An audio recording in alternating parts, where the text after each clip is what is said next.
Fala pessoal, tudo bem? Como é que vocês estão? Professor Eduardo Cran aqui com vocês mais um dia, né? Então, mais um materialzinho para a gente gravar. Acredito que de grande relevância, muito importante, e também que gera muitas dúvidas, né? Então, hoje nós falaremos sobre acessórios, tá? Mas a gente não vai falar sobre acessórios apenas aqueles que vão ter alguma ajuda pertinente para que a gente consiga desenvolver melhor algum gesto motor, tá? Seja ele qual for. A gente vai falar também um pouquinho dos acessórios que a gente utiliza dentro do treinamento, dentro da musculação, né? E a melhor forma de se utilizá-los e quando utilizá-los.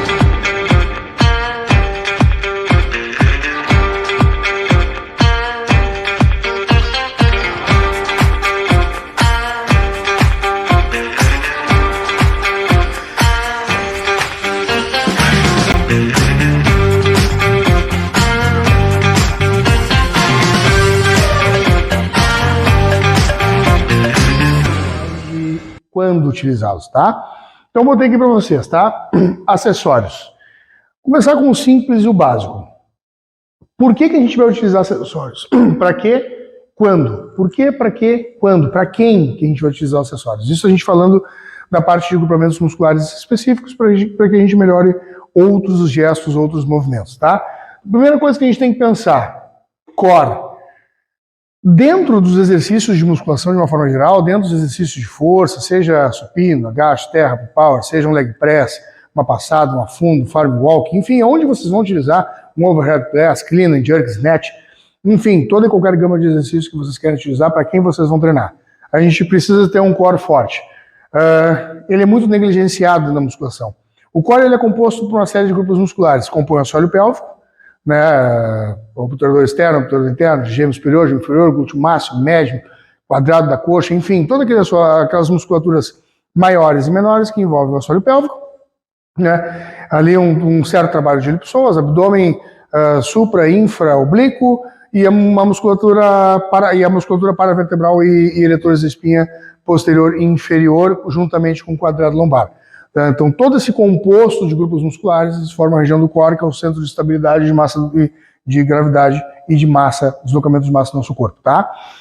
Se a gente não tem um core forte, a gente não consegue executar uma série de exercícios fundamentais, né? Principalmente esses exercícios mais básicos, multiarticulares, que exigem uma demanda maior de força, porque envolvem muitos grupos musculares. Então, quando vocês não botam exercícios de core para vocês, no treino de vocês, dificilmente vocês vão conseguir evoluir em diversos exercícios. Por exemplo, prancha, perdigueiro, flexores de quadril, exercícios unilaterais de extensão e flexão de quadril, rotações de tronco com isometria ou sem isometria, enfim, bom dia, paravertebral, abdominal supra na bola, abdominal infra suspenso, enfim, uma série de exercícios que vão trabalhar esses componentes que eu havia falado para vocês, que são esses grupos musculares que compõem o core. Se vocês não trabalharem esses grupos musculares dentro de uma sessão de treinamento de vocês, inclusive vocês podem separar isso, né, 2 a 3 vezes na semana especificamente para isso, ou 2 vezes na semana especificamente para isso, e outras vezes na semana pré-treinamento de vocês, mas ainda não com a mesma intensidade, dependendo daquela sessão de treino que vocês vão fazer naquele dia. Né? Alguém que vai treinar de novo, vou fazer uma perna mais intensa hoje, e aí vocês trabalham o alongamento de vocês trabalham a mobilidade de vocês, flexibilidade, enfim, trabalham o corezinho de vocês, aí vão para os exercícios específicos de musculação. Antes ou depois que eu vou alongar, trabalhar a mobilidade, enfim, que é um outro paradigma que a gente utiliza, assim, escrito na literatura a gente não tem muita comprovação científica em cima do alongamento. A flexibilidade, mobilidade e alongamento são coisas diferentes. O alongamento a gente afasta a origem da exceção sem exercer uma pressão mecânica muito grande. É uma coisa mais simples de fazer. Vou alongar um bíceps, eu estendo o cotovelo, não estendo ele de forma muito forte, nem com muita compressão em cima dele, e faço um relaxamento muscular. A flexibilidade é a amplitude máxima que uma articulação pode seguir, que vai entrar que vai entrar dentro das características do trabalho de mobilidade, que são trabalhos mais difíceis de serem feitos. E aí podem ser feitos de forma passiva ou ativa, juntamente com o alongamento. Tá? Dentro do core, a gente tem os exercícios específicos para a mobilidade também, mobilidade escapulohumeral, glenohumeral, mobilidade da articulação do quadril, mobilidade do tornozelo, punho, enfim. Por que é importante trabalhar os exercícios de mobilidade? E é uma coisa extremamente negligenciada junto com o core de vocês. Por que é importante? Primeiro, saúde articular. Então a gente tem ali articulações que são formadas por elastano, elastina, extra de proteínas, elastina, extra de proteínas e colágeno, enfim, né, diversas outras estruturas adjacentes a ela, que vão fazer toda essa composição dessas articulações, juntamente com a lubrificação, através do líquido sinovial, das bursas, enfim. Né, a saúde articular ela depende desses fatores relacionados ao alongamento e encurtamento. Né? Inclusive, o ciclo de alongamento e encurtamento de contração muscular ele vai ser mais eficiente conforme a gente vai trabalhar essa saúde articular. Por quê? Porque envolve diretamente a contração muscular. Se vocês têm um músculo encurtado, ele não vai atingir a amplitude máxima para poder atingir uma contração máxima. Então, para a gente poder estender bem, a gente precisa flexionar bem. Se a gente tem um grupamento muscular mais encurtado, uma articulação em flexo ou pouco distensionável, né, menos complacente, a gente não consegue essa eficiência mecânica para que a gente tenha uma produção de força maior dentro de uma amplitude de movimento mais satisfatória e saudável para aquele grupamento muscular. Não adianta eu fazer um exercício de bíceps, uma rosca direta, já com o cotovelo um pouco mais flexionado. Por quê? Porque talvez eu não consiga estender bem meu cotovelo, porque eu não tenho saúde articular ou não tenho a mobilidade adequada, nem um bíceps, né, com face menos complacente ou com tendão menos complacente que permita que eu consiga estender ele até o ângulo de 0 grau que compõe a posição ortostática anatômica antes da gente iniciar a flexão no plano sagital. Né? Então a gente precisa dessa complacência, a gente precisa dessa saúde articular, e vai envolver dentro da mobilidade, que tem essa diferença entre flexibilidade, alongamento e o trabalho de mobilidade. A flexibilidade já vai mais para o lado do trabalho de mobilidade, mas ela tem ainda uma pequena diferença. Por exemplo, a flexibilidade, a gente atinge essa amplitude máxima de movimento. Ela é mais estática, a gente pode fazer uma FNP, por exemplo, né, uma facilitação neuromuscular proprioceptiva, né, com cadência de movimento para ir aumentando essa amplitude, mas a mobilidade, ela além de usar a flexibilidade, ela também usa o alongamento. E a mobilidade ela vai estar estrita também a mecanismos proprioceptivos daquela articulação. O trabalho de mobilidade ele pode ser mais balístico, ele pode ser dinâmico, ele não vai ser tão estático como o trabalho da flexibilidade, embora possa, e não vai ser tão estático como o trabalho de alongamento. A mobilidade ela envolve, além desses alongamentos, envolve também alongamentos balísticos. Então existe uma pequena diferença entre os três, tá? Para fins de conhecimento. Tendo um mecanismo de produção de força mais eficiente, obviamente a gente tem treinos mais eficientes. E para isso a gente precisa trabalhar alongamento, flexibilidade e mobilidade. Para isso a gente precisa de saúde articular para poder ter uma contração muscular mais eficiente. Lembra que eu vim falar para vocês? Ciclo, alongamento e encurtamento de contração muscular, afasta, origem e inserção, aproxima, origem e inserção através das contrações musculares. A gente só vai ter eficiência nela se a gente conseguir atingir amplitudes satisfatórias para que essa eficiência neuromotora seja realizada, que vai compor o gesto motor. Tá? Quando que a gente utiliza esses acessórios? Quando que a gente põe?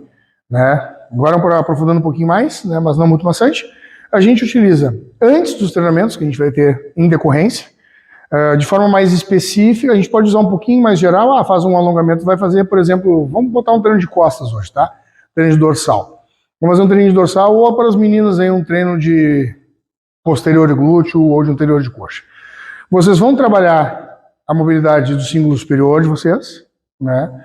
Vocês vão trabalhar a mobilidade do símbolo inferior de vocês e vocês vão trabalhar a mobilidade geral do esqueleto axial de vocês, tá? A gente tem um esqueleto axial, né, que é composto por cabeça, tórax, coluna vertebral, e a gente tem um esqueleto apendicular, que é composto por esses símbolos e os membros conectados a esses símbolos de vocês, tá? Que seria o cinturão escapular e o quadril. Tá? Então, de certa forma, mesmo que vocês façam um treino específico de treinamento muscular, é bom que vocês façam pelo menos um exercício de mobilidade para outros. Por quê? Vai fazer uma passada, precisa carregar os halteres com a mão. Precisa estar com aquela região escapulohumeral, glenohumeral um pouquinho mais solta. Vocês precisam estar com uma articulação do punho aquecida. Vocês precisam estar com a articulação do quadril aquecida. Vocês precisam estar com a articulação do tornozelo do joelho aquecida. Claro, aí desceu ali, foi do quadril para baixo, aí vai ser específico para aquele treino, porque vocês vão trabalhar no membro inferior. Mas, e aí no caso das costas, vocês também vão fazer um pouquinho, vai fazer uma ponta de barra, um remada a cavalo, tem que flexionar a coluna, tem que flexionar o joelho, tem que flexionar o quadril. Então vocês vão precisar pelo menos um ou dois exercícios de mobilidade para outros grupos musculares que compõem outras articulações que não precisa ser a mesma necessária que vai ser propagada numa sessão de treinamento. Então, se eu vou trabalhar membro superior, um treino de dorsal, um treino de peitoral, um treino de deltoide, né? Eu trabalho também um pouquinho de mobilidade nos membros inferiores, mas não foco ali, mas aí faça um pouquinho mais completo nos membros superiores. Isso pode ser pré-treino, tá? Então, descrito na literatura, a gente não tem muita comprovação científica sobre isso. O que a gente sabe é que o treinamento de força, ele dessensibiliza estruturas como o OTG e o fuso. O órgão tendinoso de Golgi e o fuso muscular são pequenas estruturas mecânicas, né, relacionadas a reflexos miotáticos, mecanismos proprioceptores, né, que são acionados e tem também o limiar da dor e nos causa e nos traz a neurocondução de parar um determinado movimento ou ter um reflexo de um determinado movimento ou não, e eles são dessensibilizados conforme o treinamento de força vai ocorrendo. Conforme vocês vão aplicando mais carga, essas estruturas se dessensibilizam. O que isso quer dizer? Quando vocês finalizam o treinamento, se vocês têm uma determinada amplitude muscular, articular, uma determinada amplitude articular, que é normal de vocês, ela pode passar daquele limite e aí ter um estresse mecânico maior por conta dessa dessensibilização dessas estruturas que, de certa forma, tem um mecanismo reflexo e tem um mecanismo de atenção, né? Caso vocês passem daquele limite, vem um pouquinho de dor ou ele vai dar uma travadinha em vocês. Então, depois a gente não recomenda muito. Alongar é tranquilo. Quando a gente fala de mobilidade e flexibilidade, é diferente. Alongar de boas, desde que vocês façam um alongamento mais light. Mas a parte específica ali de mobilidade, deixa para antes, né? E também se vocês conseguirem fazer 1 ou 2 sessões na semana, só isso, melhor ainda, para que vocês tenham mais saúde articular e consigam ter mais eficiência neuromotora na contração muscular de vocês, tá? Materiais. Aí agora a gente fala da parte de materiais, tá, pessoal? O que são os materiais que a gente utiliza na parte de treinamento de força? Isso eu vejo muito comum nas academias e de forma muito errada. Os materiais, eles são utilizados para proteção mecânica, manter um determinado aquecimento em alguma articulação específica, como uma joelheira, uma cotoveleira, por exemplo, né, que pega alguém que tem uma epicondilite, uma inflamação no lécano da una, né, um tendão tricipital na origem da inserção dele, uma tendinopatia do tendão do quadríceps, ou ligamento patelar, enfim, né, vocês têm uma IT aí que incomoda vocês para treinar, aí bota uma joelheira, uma cotoveleira, você consegue manter essa articulação um pouco mais aquecida por mais tempo, o que diminui essa dor de vocês, tá? Durante o treinamento, possibilita que vocês consigam treinar um pouquinho melhor, tá? Mas, de certa forma, o nosso corpo, ele é perfeito. O corpo humano é uma máquina perfeita. A gente vai sofrer esses três elementos, as forças de compressão, em detrimento do treinamento de força, do leg pesado que vocês fazem, do supino pesado que vocês fazem, do overhead press pesado que vocês fazem, da elevação de quadril pesado que vocês fazem, a gente vai ter forças incidentes ali. Essas forças de compressão, elas têm um certo estresse de elementos nas nossas articulações, tendões, ligamentos, né, que compõem a nossa estrutura musculoesquelética e a osteotendínea. Então, isso a gente não tem como escapar, é a ação da gravidade física pura. Né? Vocês vão sofrer com a ação da gravidade se vocês trabalham com uma sobrecarga e essa sobrecarga ela vai incidir em cima disso. Né? Então, a gente usa, o nosso corpo, ele tem mecanismos próprios de defesa. Ele tem mecanismos próprios sinérgicos, agonistas, antagonistas. A gente tem contrações musculares específicas para isso, isotônica ou dinâmica concêntrica, excêntrica, isométrica, isocinética. Enfim, a gente tem vários mecanismos que norteiam uma contração muscular e que estão relacionadas também a essas articulações que estão sendo utilizadas no treino que vocês estão fazendo. O nosso corpo ele está preparado para isso. Ele vai se adaptar a uma geração de um estímulo e essas adaptações mecânicas, fisiológicas, metabólicas, elas vão acontecendo conforme o tempo vai passando e conforme vocês vão utilizando métodos de treinamento priorizado, enfim, para os objetivos que vocês estão norteando para vocês, para os objetivos que vocês têm como meta para vocês. Isso a gente não entra em questão, mas a questão é que se vocês buscam estímulos diferentes, gerar estímulos diferentes, vocês vão sofrer adaptações mecânicas a isso também. Né? E o nosso corpo ele está preparado para isso. Conforme a gente vai atendendo essas adaptações mecânicas, a gente vai aumentando a probabilidade de a gente conseguir fazer esses exercícios e vai ter um core mais reforçado, vai ter uma articulação do punho mais reforçada, né? Um pronador quadrado, um supinador, um pronador redondo, braquioradial, peitoral clavicular, esternal, costal, trapézios, escalenos, enfim, todos os grupos musculares, vocês, desde os agonistas e antagonistas até os sinergistas e estabilizadores, vão se reforçando. Eles se reforçando, o corpo de vocês fica preparado para assumir essa sobrecarga do treinamento com relação às ações da gravidade também, biomecanicamente falando. Os braços de alavanca que vocês vão utilizar, eles vão proporcionar para vocês, durante o treinamento de vocês, esse reforço dos tecidos adjacentes aos grupos musculares, né, para que vocês consigam ir progredindo e ir evoluindo. No entanto, quando as cargas começam a ficar muito altas, aí vem a necessidade da gente utilizar esses materiais. Aí agora a gente está indo para um outro tipo de acessório. Não é o acessório que vai fazer com que vocês reforcem os grupos musculares de vocês para que vocês consigam melhorar o desenvolvimento de outros exercícios. Né? São os acessórios que vocês vão utilizar para que vocês consigam se proteger um pouco mais e até evoluir nas cargas em outros exercícios. A gente recomenda, dentro da literatura, acima de 75%, 80%, mas aí, de geral 80%. 80% estimado de verdade, não os 80%, 20 repetições que existem por aí, que eu não sei quem é que faz. Mas tá aí na internet, aí no Instagram, aí vocês vão olhar 12 repetições com 80%. Pelo amor de Deus. Os 80% de verdade, aquelas 6 repetições, ali 4 a 6 do dia. 4 num dia bom e 6 super-homem ou mulher-gato. Né? Já começam a utilizar o material. Porque aí o material ele vai ter uma proteção mecânica, o material, vocês já estão bem preparados fisicamente, vocês conseguem treinar com boas e determinadas cargas somente utilizando os componentes do corpo de vocês, que é muito importante. O corpo ele é uma máquina fantástica, perfeita, a gente prima por movimento e o movimento é lindo. Então se vocês conseguem trabalhar com cargas altas, até 80%, sem a utilização de qualquer tipo de material, vocês estão trazendo saúde para o corpo de vocês, proteção para o corpo de vocês. A partir disso, aí ensejam alguns riscos e a gente, se faz necessária a utilização desses materiais. A joelheira, ela vai aumentar a força elástica, reativa de vocês por conta do momento de fricção dela. Então, quando a gente flexiona o joelho, ela se aperta mais. Quando a gente tem joelho, ela tem um sistema de propulsão. Então, vocês aumentam a força reativa, a força elástica de vocês, melhorando a ação concêntrica dela. Mesma coisa com o cotovelo, quando a gente vai estender um tríceps, num supino, ou num desenvolvimento, enfim, né? Esses exercícios que você quer utilizar a faixa de punho, ou até os straps, né? Para quem tem a pegada um pouco mais fraca, mas quer com cargas mais altas, pelo menos quer manter um padrão de movimento geral, porque consegue fazer um exercício mais forte, porque uma remada, uma ponta de barra, uma remada curvada, ou um stiff para as gurias. Né? Vocês têm força na cadeia posterior, vocês têm força nos paravertebrais de vocês e no glúteo de vocês, mas vocês não têm força na pegada. Né? Os flexores dos dedos do punho de vocês não conseguem acompanhar. Usa os straps, não tem problema.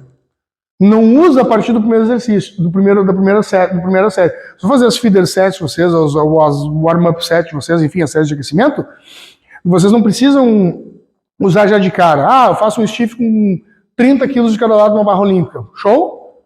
Quando chegar nos 30 quilos de cada lado e pesar, usa o strap. Mas no aquecimento, com 5 de cada lado, para que usar o strap? Usa os componentes naturais do corpo de vocês. Mesma coisa uma ponta de barra. Vai treinar uma costinha, pesou a mão, fadigou o bíceps, vai jogar no dorsal. O dorsal é muito forte. O latíssimo do dorso ele vai conseguir, fora os outros músculos adjacentes a ele. Ele vai conseguir suprir, mas aí a pegada não está dando mais, porque fadigou o antebraço, fadigou o bíceps, enfim. Usa o strap. Mas não vai usar o strap, tu faz uma ponta de barra com 120 quilos. Aí vai usar o strap com 40, 30, não tem sentido. Entendeu? Quando chegar na série mais pesada, aí usa os straps. Mas não deixa, e o cinto também, a coluna flexionada. Mesma coisa as meninas, vai usar o cinto para fazer um stiff, usa na carga máxima. No início não. O corpo de vocês tem que ter força para trabalhar dessa forma.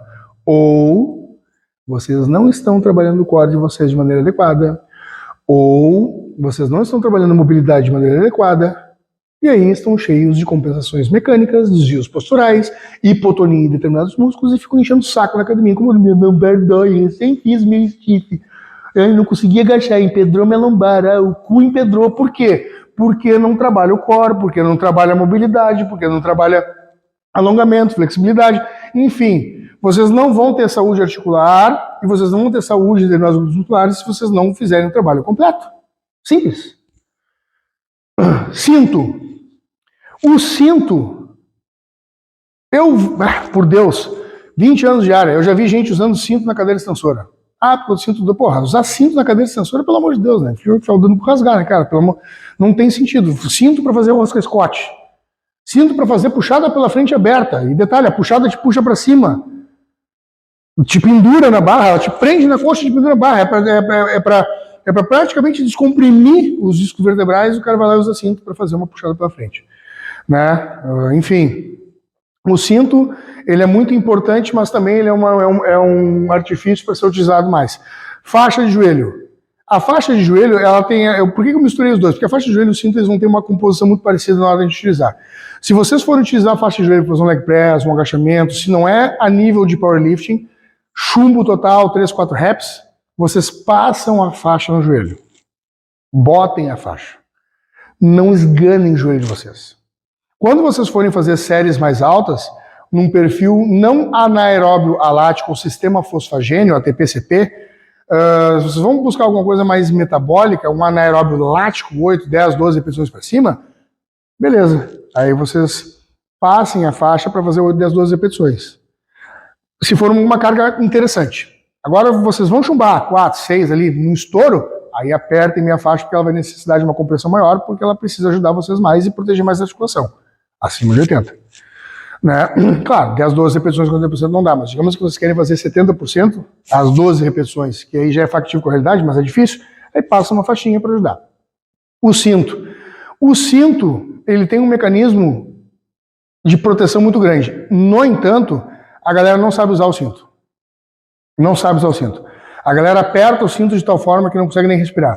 Para vocês poderem fazer o bracing do core, que é aquela estabilização de todo o centro de gravidade de vocês de massa que compõe o core, para vocês poderem ter uma mecânica respiratória satisfatória, diafragmática, durante o movimento, vocês botarem um cinto extremamente apertado, vocês perdem tudo isso. O core de vocês ele vai ter um ponto máximo de utilização quando o abdômen de vocês produzir. Tá? Então aqui, ó. Aqui está o cinto. Aqui está meu abdômen. O cinto, ele tem que estar levemente encostado. E vocês têm que conseguir botar pelo menos um dedo, não com muita dificuldade, entre o cinto e a parede abdominal de vocês. Por quê? Porque quando vocês fazem uma força extrema, uma manobra de valsalva, ou expiram com força, ou pesou e soltou, sei lá, se cagou, fez o que o abdômen de vocês, ele protuz, ele vem à frente. E ele precisa colidir contra o cinto para que todos esses grupos musculares entendam que ali tem uma parede e que ali tem um limitador, mas que ele precisa fazer força contra aquela parede. Não é o cinto que tem que forçar vocês. É vocês que tem que fazer uma força abdominal contra o cinto. Então, se usar apertado demais, não vai usar o core. E se não usar o core, que também é um mecanismo de proteção, não vai estabilizar como precisa. Não vão conseguir respirar direito, ainda podem hiperventilar, entrar em colose, desmaiar com a barra nas costas, e aí vai dar um acidente na academia, vai atrapalhar todo mundo, ninguém vai treinar porque vocês são um cu de cachorro, não sabe botar um cinto. Tá? Então, aprenda a colocar o cinto. Cinto só quando necessário, principalmente nessa região que é muito importante, que é o centro de massa do corpo, e que sofre direto com a ação da gravidade. Por quê? Porque é o centro de deslocamento do corpo.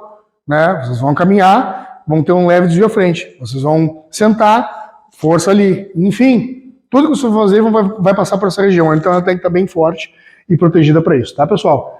Outro detalhe, para finalizar, os acessórios que vocês vão utilizar para melhorar determinados movimentos. Por exemplo, para vocês melhorarem Quando que vocês vão utilizar acessórios para determinados movimentos? Quando vocês verem que aquela pessoa chegou num determinado limite daquele movimento e que ela precisa evoluir naquele movimento. Vamos pegar um exemplo básico, agachamento. Meu agachamento, eu estou com dificuldade na ação concêntrica, na finalização. Agachamento com pausa ou no box. Por quê? Porque eles vão utilizar mais a força do quadríceps para impulsionar.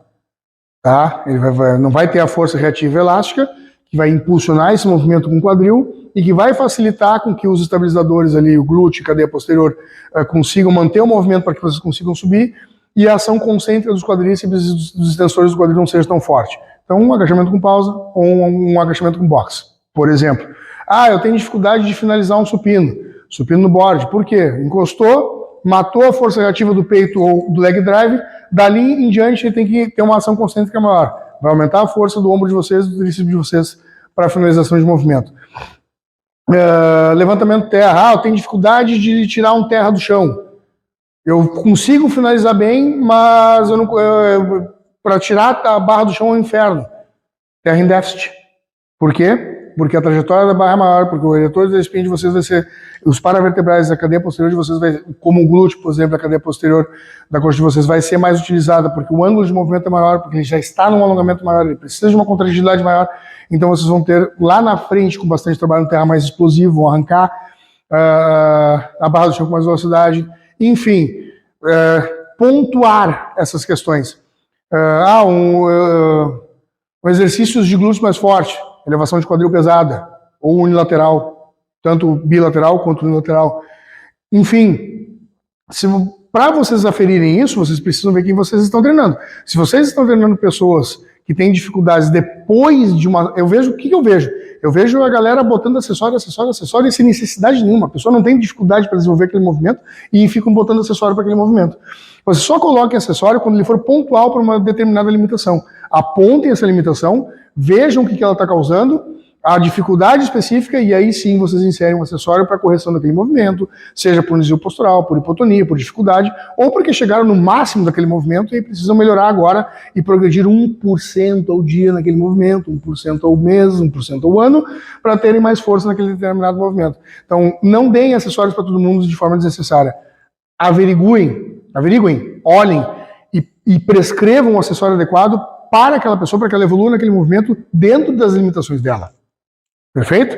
Espero que vocês tenham gostado de mais um vídeo. Esse passou um pouquinho mais aí do tempo, mas acho que é um material que vai ajudar vocês aí a esclarecerem determinadas dúvidas. Valeu, pessoal. Muito obrigado por tudo.